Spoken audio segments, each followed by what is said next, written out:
그래서 앞에 7교회 이야기를 우리가 살펴봤습니다. 그죠? 서론 이야기가 끝났고 이제 4장부터 본격적인 본론 이야기가 들어가게 되는데, 이 사탄의 세력을 예수님께서 이미 머리를 부셔가지고 승리하고 이기셨다는 거예요. 그걸 강조하고자 하는 게 요한계시록의 핵심 주제입니다. 십자가에 죽으시고 부활하신 예수님, 그리고 승천하셔서 왕이 되신 예수님께서 이미 승리하셨다는 것을 강조하고자 하는 게 계시록의 가장 중요한 포인트입니다. 자, 그런데 중요한 건 뭐냐면 현재 이 교회는 박해 가운데 있죠. 근데 그게 뭐냐 하면 이게 한때, 두때, 반때, 그러니까 3년 반이죠. 3년 반. 3년 반은 7보다 모자란 절반의 숫자. 그러니까 승리했지만 완전한 승리는 종말에 또 이루어지는 겁니다. 그 사이에 간극에 있는 그런 교회의 시대가 있어요. 이 교회의 시대에는 긴장이 있는 것과 동시에 또한 예수님과 함께 왕노릇하고 있는 교회의 모습이에요. 이거를 한때, 두때, 반때 혹은 천년왕국 혹은 막 그런 식으로 이렇게 표현을 합니다. 자, 어쨌든 중요한 건 뭐냐면 이 지상교회는 여전히 이제 마지막 그 날을 바라보면서 왕 대신 예수님의 통치 속에서 이 영적 전투를 벌이고 있는 겁니다. 자, 그런데 우리는 이미 승리를 했죠. 그걸 봐야 되고, 그리고 이러한 승리한 실제를 보여주기 위해서 하늘과 땅의 모습을 클로즈업해서 계속 보여줍니다. 그래서 4, 5장, 본론이 시작되는 4, 5장에서는 먼저 천상에서 예배드리고 있는 천상 예배의 모습을 보여줍니다. 그리고 그 이후로 6에서 16장까지 영적 전투의 실제를 모습을 보여줘요. 쭉 길게 순환 논리를 통해서 계속 멸망할 것을 예고를 하는데, 나중에 처음에는 로마에 대한 이야기를 하지만 나중에 12장, 13장 가보면은 이 로마의 실제가 단순히 눈에 보이는 로마가 아니라 훨씬 더 근본적인 악이 있다는 얘기를 합니다. 그게 바로 큰 용, 옛뱀, 마귀라고 표현을 합니다. 자, 본론으로 들어가 보도록 하겠습니다.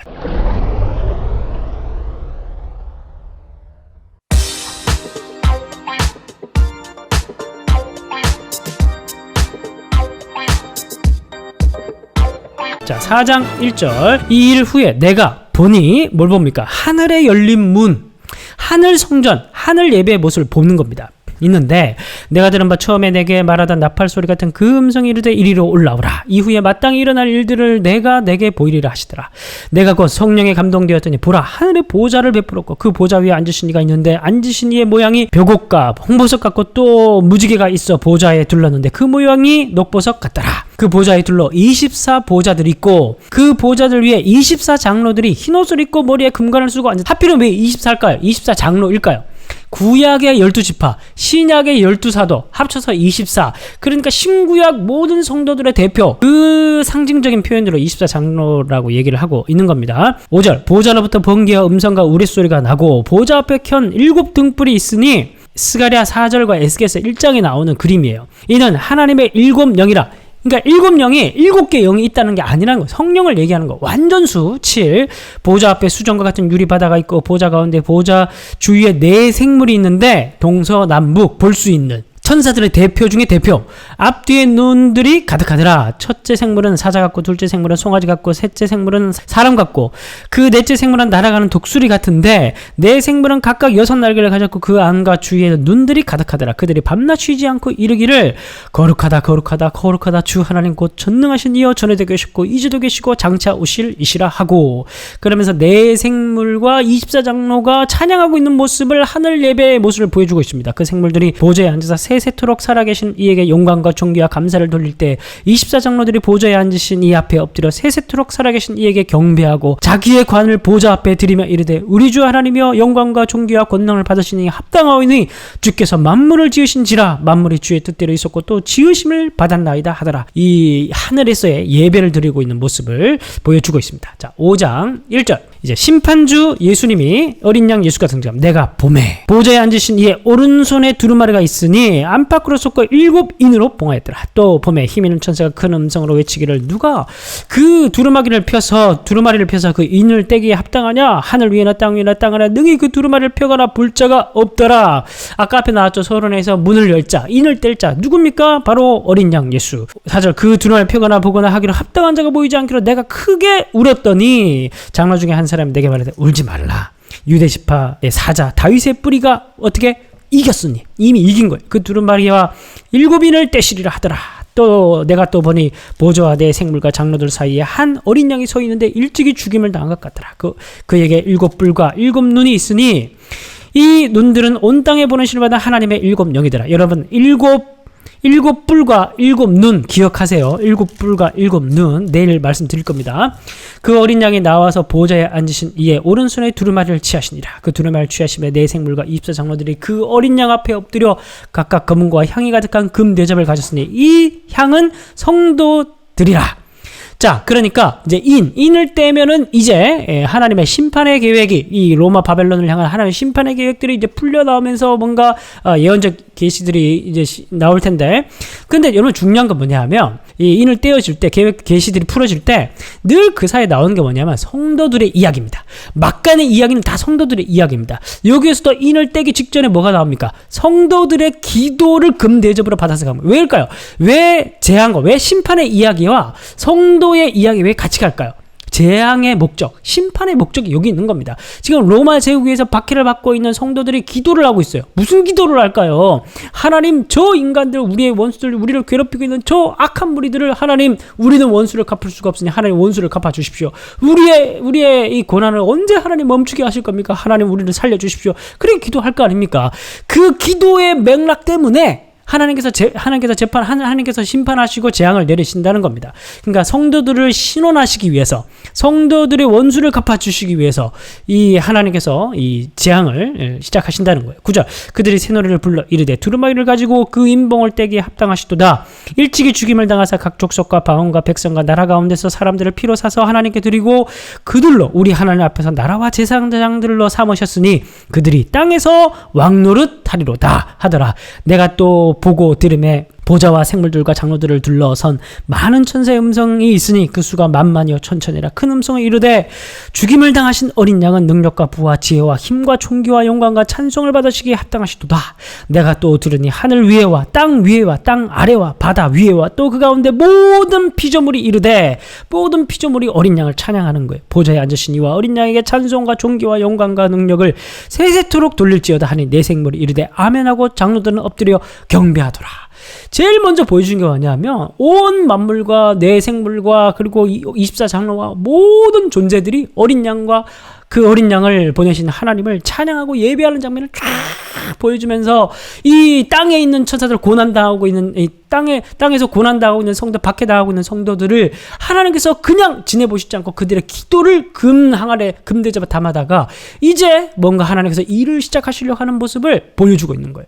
그러면서 이 박해받고 있는 성도들에게 이러한 모습을 다시 요한이 편지를 보내면서 이걸 봤을 때 그들이 눈앞에 보이는 두려움 때문에, 눈앞에 보이는 박해 때문에 두려움에 떨고 있었던 이 박해받고 있는 성도들이 얼마나 큰 위로와 담대함을 얻었을지 우리가 충분히 상상해 볼 수 있습니다. 자, 6장 1절.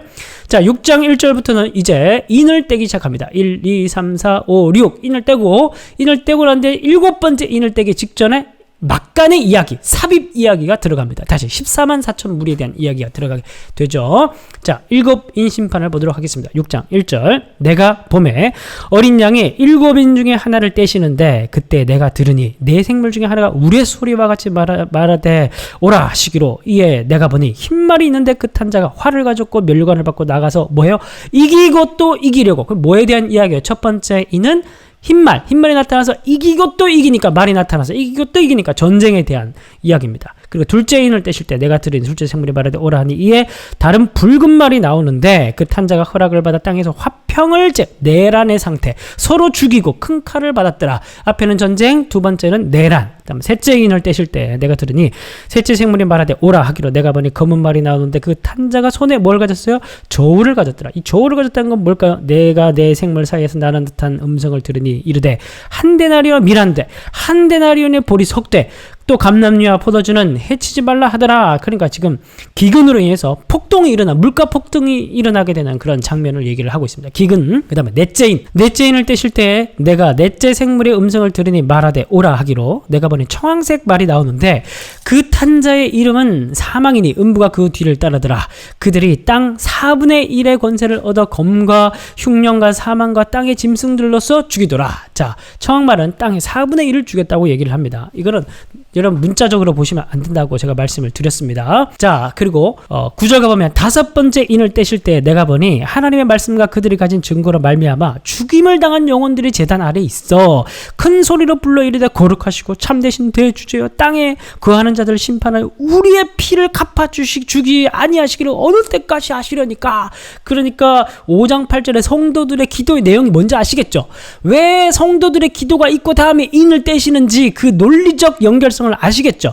결국에는 이 재앙은 무엇을 위해서 있냐면 성도들을 신원하시기 위해서, 박해받고 있는 성도를 내가 너희들을 그냥 내버려 두고 있는 것이 아니라 눈앞에 보이는 저 거대해 보이는 로마 제국도 내가 곧 심판해 갈 것이다. 내가 곧 심판하고 있고 반드시 심판하게 될 것이다. 그걸 지금 기도의 응답을 보여주고 있는 게 요한계시록의 모습이라는 겁니다. 그래서 9절, 10절, 11절이 다섯 번째 인 뗄 텐데, 인을 떼고 있는데, 다섯 번째, 그러니까 인을 뗀다고 해서 반드시 재앙이 일어나는 게 아니에요. 일곱 번째 인은 내용은 뭐냐면 성도들이 기도하는 장면을 보여주고 있는 거예요. 그러니까 인을 뗀다는 것은 결국 단순히 무슨 재앙이 연속해서 다 막 박살나고 그런 이야기 아니라 어떤 논리적 전개를, 매듭을 지어주면서 무언가 이야기를 계속 해가고 있는 매듭이 되는 겁니다. 자, 그래서 앞에 쭉 네 가지의 심판이 있었고, 다섯 번째 매듭일 때 무슨 얘기를 하냐면은 성도들이 또 기도가 나오죠. 그러니까 왜 앞에 4개 심판이 있었는지 이유를 설명해주고 있는 겁니다. 왜 그 심판이 있었습니까? 성도들이 박해받고 핍박당하고 있으니까. 그래서 이 성도들의 기도에 대한 응답이 일어나고 있는 겁니다. 11절 각각 그들에게 흰 두루마기를 주시며 이르시되 아직 잠시 동안 쉬되 그들의 동무종들과 형제들도 자기처럼 죽임을 당해 그 수가 차기까지 하라 하시더라. 자, 여섯 번째 인을 뗍니다. 여섯 번째, 내가 보니 여섯 번째 인을 떼실 때 큰 지진이 나며 해가 검은 털로 짠 상복같이 검어지고 달은 온통 피같이 되며 하늘의 별들의 무화과 나무가 대풍에 흔들려 서리건 열매가 떨어진 것 같이 땅에 떨어지며 하늘은 두루마리가 말리는 것 같이 떠나가고 각 산과 섬이 제자리에서 옮겨지매 땅의 임금들과 왕족들과 장군들과 부자들과 강한 자들과 모든 종과 자유인이 굴과 산들의 바위 틈에 숨어 산들과 바위에게 말하되 우리 위에 떨어져 보좌에 앉으신 이의 얼굴에서 그 어린 양의 진노에서 우리를 가리라. 그들의 진노의 큰 날이 이르렀으니 누가 능히 소리요 하더라. 그러니까 여섯 번째 이는 땅과 천체가 흔들리는 그런 어떤 이야기가 나옵니다. 여러분 이것도 문자적으로 보시면 안 되는 거. 여러분 요엘서 2장에 보면 하늘이 막 핏빛같이 변한 막 그런 표현이 나옵니다. 예수님의 초림에 대한 이야기를 하면서. 자, 그래서 이 이야기는 결국 이제 뭔가 하나님께서 이 로마를 심판하시기 위해서 뭔가 벌이는 일들을 통해서 거기에 속해 있는 자들에게 얻게 되는 두려움을 묘사를 하고 있습니다. 그런데 여러분 주목하여서 보실 구절이 17절입니다. 연결 구절인데 뭐라고 얘기하냐면 그들의 진노의 날이 이르렀으니 누가 능히 서리요. 그러니까 누가 능히요 서리요라고 얘기했으니까 이제 이런 궁금증이 드는 겁니다. 이러한 천체가 흔들리고 전쟁이 벌어지고 기근이 벌어지고 이렇게 하는데 그러면 이런 심판 중에 하나님의 백성들은 어떻게 될 것인가? 그런 이제 고민이 들 수가 있는 거죠. 그래서 7장으로 넘어가게 되는 거예요. 여기서 막간이 들어가는 겁니다. 삽입장이 들어가는 겁니다. 이제 7번째 인을 떼지 않고 삽입장이 들어가는 거예요. 7장 1절 이 일 후에 내가 내 천사가 땅 내 모퉁이에 선 것을 보니 땅에 사방의 바람을 붙잡아 바람으로 하여금 땅에나 바다에나 각종 나무에 불지 못하게 하더라. 그러니까 이 천사가 붙잡고 있는 거예요. 이 천사가 손을 놓으면 어떻게 되는 거예요? 재앙이 시작되는 거예요. 그러니까 뭔가 지금 하나님께서 이 모든 것을 다 통치하시고 모든 것을 다 통제하고 계신다는 모습을 보여주고 있는 겁니다. 또 보면 다른 천사가 살아계신 하나님의 인을 가지고 해돋는 데로부터 올라와서 땅과 바다를 해롭게 할 권세를 받아 내 천사를 향해 큰 소리를 외쳐 이르되 우리가 우리 하나님의 종들의 이마에 인치기까지 땅이나 바다나 나무들을 해하지 말라 하더라. 17절 앞에 진노의 날이 누가 능히 서리 누가 살아남겠냐 10절에 그렇게 얘기했죠. 그러니까 두려워하지 말라. 하나님께서 심판을 하시는데 조절을 하신다. 재앙이 있다고 전쟁이 있다고 싹 다 죽는 게 아니다. 하나님의 백성들은 하나님께서 어떻게 하신다? 보호하시고 끝까지 지키신다 라는 겁니다. 4절 내가 인침에 받은 자의 수를 들으니 이스라엘 자손의 각 지파 중에서 인침을 받은 자들이 얼마요? 14만 4천. 왜 14만 4천일까요? 12,000명의 12지파 12,000명 곱하기 12지파 하면 14만 4천이 나옵니다. 그러니까 지금 현재 눈에 보이는 이 땅에 있는 모든 하나님의 백성들. 그러니까 14만 4천이라 해서 이 신천지 이상한 집단들처럼 걔들보다 14만 4천이 넘었는데도 계속 지금 전도하고 막 그러고 있잖아요. 그러니까 이게 문자적인 14만 4천이 아니라 완전한 하나님의 백성, 땅에 있는 완전한 하나님의 백성들의 수를 얘기하는 거야. 무슨 뭘 강조하고자 하냐면 6장 17절에 누가 능히 서리요. 이러한 재앙들이 있다면 누가 감히 살아남겠냐. 살아남는다는 거예요. 하나님이 지키신다는 겁니다. 약속된 인침받은 택자들 하나님께서 구원하시려고 작정한 하나님 백성들은, 남은 자들은 기필코 하나님께서 보호하시고 지키니까 걱정하지 말라는 거예요. 그래서 5절에 보면 유다 지파 중에 인치를 받아 1만 2천원, 루벤이 쭉 얘기를 하는데 5절부터 8절까지가 12지파에 대한 이야기를 하면서 1만 2천 얘기하는데, 아까 얘기했듯이 1만 2천 곱하기 12지파 하면은 14만 4천이 나오는 거예요. 자, 9절. 2일 후에 내가 보니 또 봐요. 뭘 봐요? 앞에는 뭘 봤어요? 땅을 봤어요. 땅에 있는 14만 4천에 서 있는 하나님의 백성들, 보호받는, 그런 상황 가운데서도 보호받는 하나님의 백성들을 봤어요. 9절에서는 하늘에 있는 백성들을 봅니다. 각 나라와 족속과 백성과 방언과 아무도 능히 셀 수 없는 큰 무리. 그러니까 이걸 셀 수 있는 무리가 아니에요. 앞에 14만 4천도 셀 수 있는 무리가 아니야. 완전한 수를 얘기를 하고 있는 거야. 나와 흰옷을 입고 손에 나와서 흰옷을 입고 손에 종려 가지를 들고 보좌 앞과 어린 양 앞에 서서 큰 소리로 외쳐 이르되, 또 찬양합니다. 예배합니다. 구원하시니 보좌에 앉으신 하나님과 어린 양에게 있다. 모든 천사가 보좌와 장로들과 내 생물의 주위에 서 있다가 보좌 앞에 엎드려 얼굴을 대고 하나님께 경배하며 이르되 아멘. 찬송과 영광과 지혜와 잠사와 존귀와 권능의 힘이 우리 하나님께 세세토록 있을지어다. 아멘. 13절. 장로 중에 하나가 응답하여 나에게 이르되, 나에게는 1인칭은 요한. 이 흰옷 입은 자들이 누구며 또 어디서 왔느냐? 몰라서 묻는 질문이 아니죠. 장로가 몰라서 묻진 않겠죠. 24주기 향로가 요한이 잘 깨닫고 있는지 확인하고 가르침을 위해서 지금 묻고 있는 겁니다. 이 흰옷 입은 자들이 어디서 왔게 이렇게 묻고 있는 거예요. 14절. 내가 말하기를 내 주여 당신이 압니다 하니 그가 나에게 이르되, 이는 큰 환난에서 나온 자들인데 어린 양의 피에 그 옷을 찢어 희게 하였느니라. 그러니까 고난을 받은 자, 고난을 받고 그 고난을 견디고 승리해서 지금 하나님께서 하나님 옆에서 지금 하나님을 찬양하고 있는 그 자들이다. 그러므로 그들이 하나님의 보좌 앞에 있고 그의 성전에서 밤낮 하나님을 섬기어 보좌에 앉으시니까 그들 위에 장막을 치시니 그들이 다시는 줄이지도 않고 목마르지도 않고 해나 뜨거운 기운에 상하지도 아니하리니 이는 보좌 가운데 계신 어린 양이 그들의 목자가 되사 생명샘을 인도하여 하나님 그들의 눈에서 모든 눈물을 씻어 주실 것이다. 이건 아직 종말론적 얘기가 현재적 얘기를 하고 있는 거야. 지금 너희들이 순교를 나가고 지금 그들이 너희의 목숨을 빼앗는다 하더라도 그들은 너희들의 목숨밖에 못 빼앗지.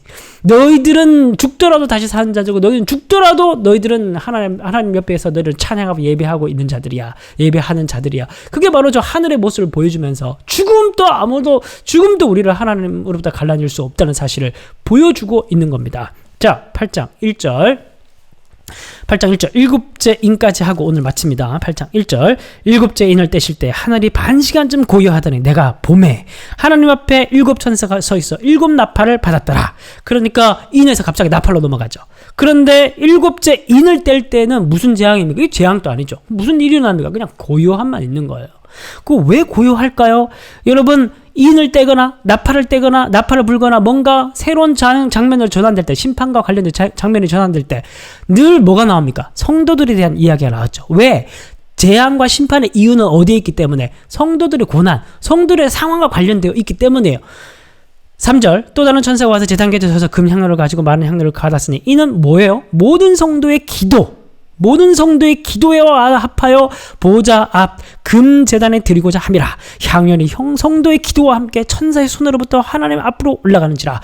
천사가 향로를 가지고 제단에 불을 담아다가 땅에 쏟음에 우레와 음성과 번개와 지진이 나더라. 성도의 기도들과 그 기도의 응답으로 하나님의 이 심판이 이 모든 것이 벌어지고 있는 겁니다. 자, 7 나팔이 또 2, 3, 4, 5, 6 지나가다가 그리고 막 가는 이야기가 진행됩니다.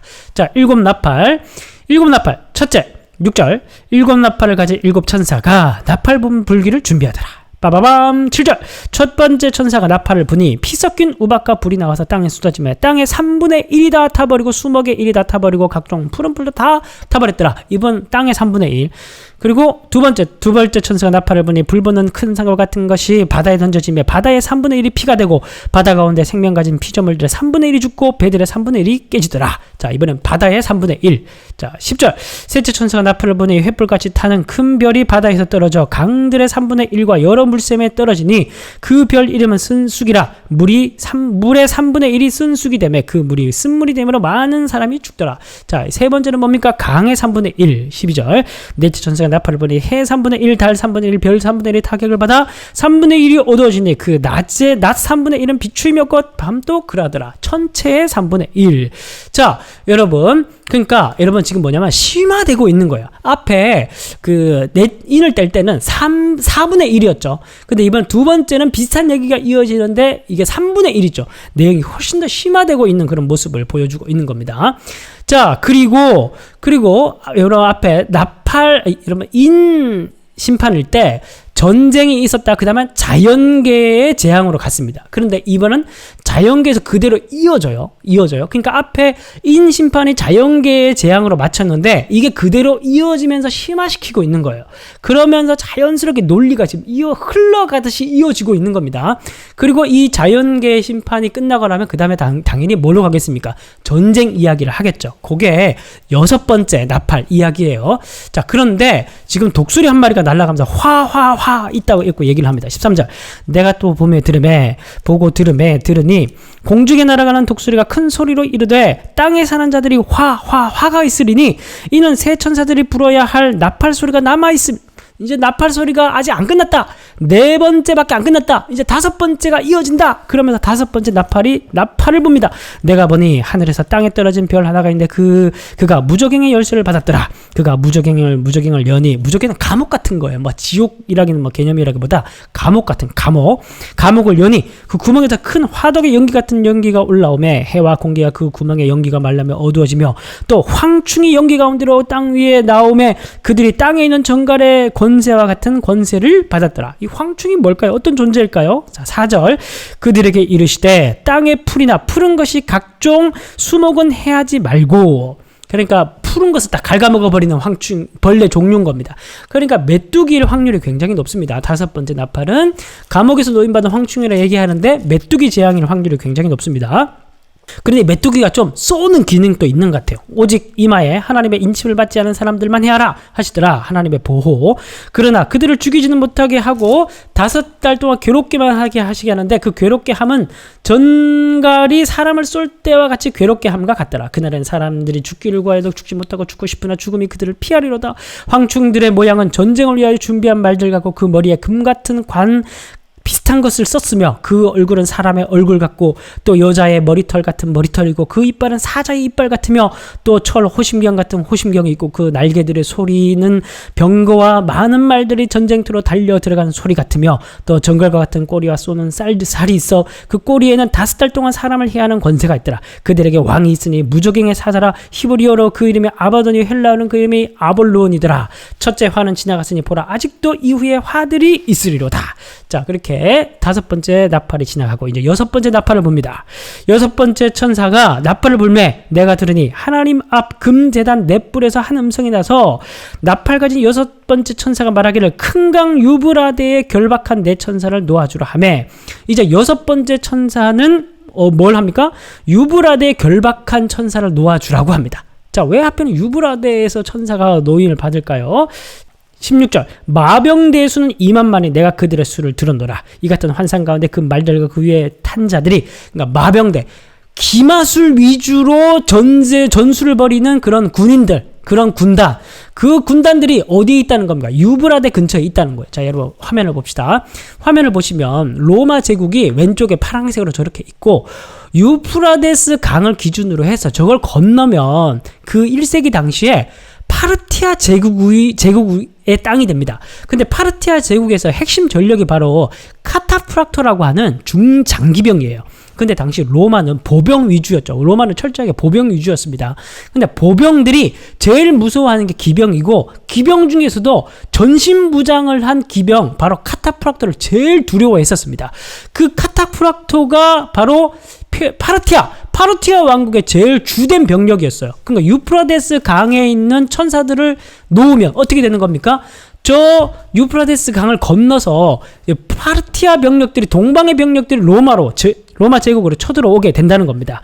자, 17절. 이 같은 환상 가운데 그 말들과 위에 탄 자들을 보니 불빛과 자줏빛과 유황빛 호심경이 있고 또 말들의 머리는 사자머리 같고 그 입에는 불과 연기와 유황이 나오더라. 이 세 재앙 곧 자기들의 입에서 나오는 불과 연기와 유황으로 말미암아 사람 3분의 1이 죽임을 당하더라. 이 말들의 힘은 입과 꼬리가 있으니 꼬리는 뱀 같고 또 꼬리에 머리가 있어 이것으로 해하더라. 이 재앙에 죽지 않고 남은 사람들은 손으로 행한 일을 회개하지 아니하고 오히려 여러 귀신과 또는 보거나 듣거나 다니거나 하지 못하는 금은동 목석의 우상에게 절하고 또 그 살인과 복술과 음행과 도둑질을 회개하지 아니하더라. 그러면서 이 재앙이 가지고 있는 두 번째 이유를 밝힙니다. 첫 번째 이유는 뭐예요? 성도들의 억울함, 성도들의 신원, 이것을 하기 위해서 재앙이 벌어지고 있고, 두 번째 로마 제국을 향한 하나님의 심판의 이유는 뭐냐 하면 이 사람들의 회개를 위해서 하나님께서 재앙을 내리시는 거예요. 여러분, 출애굽기 재앙을 보면 1에서 10가지 재앙이 쭉 지나가는데 제가 늘 출애굽기를 읽으면서 궁금했던 게, 아니 하나님 처음부터 그냥 다 어둠의 재앙 다음에 다 장자들 바로의 장자 죽여버리고 다 죽여버리면 다 회개하고 전부 다 이렇게 굴복할 텐데 왜 그러지 않았을까? 이게 바로 애굽에 있는 백성들이 하나님의 심판을 통한 하나님의 능력을 보면서 그들 중에서도 회개하고 하나님께 돌아오게 만들기 위해서 점진적으로 하나님께서 그렇게 점점 강화시키면서 이렇게 해 가셨다는 거예요. 그러니까 하나님께서도 이렇게 재앙을 이렇게 점점 하나님께서 강화시키는 이유가 한 방에 하지 않고 하는 이유도 뭐냐면 사람들이 회개하고 돌아올 기회를 주기 위해서. 그러나 이 사람들이 끝까지 이집트의 파라오처럼 회개하지 않는 로마 제국의 사람들의 모습을 보입니다.